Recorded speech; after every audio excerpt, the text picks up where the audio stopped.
So good news and bad news, everybody. So good news is I have built in history the first ever handmade continuous microwave pyrolysis reactor in the entire world. And it worked, right? The bad news is it worked, but it did not work good. It did not work like I wanted it to, like I saw it in my head.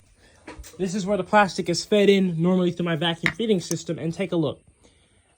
This is clogged with plastic, and the reason why is because these pipes these are 4-inch diameter tri-clamp spool pipes, and these pipes are just simply too small in diameter.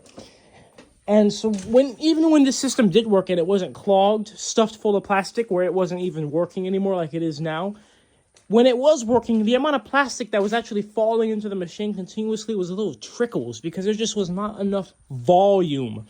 And so I'm gonna have to rebuild this whole thing.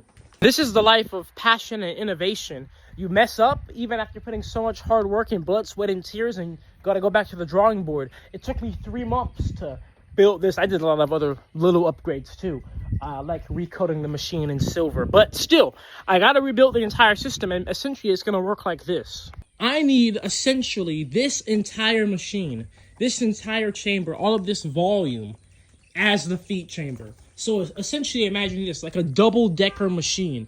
This machine on top of itself, floating above it. I need that much of a chamber so I can fill it up with that much plastic, and it won't get clogged because it's this big. I know it won't get clogged because this machine never gets clogged. And when I can have that much space floating above it, to load in the plastic, it goes through an airlock system, vacuum system, and then it can be loaded into the machine.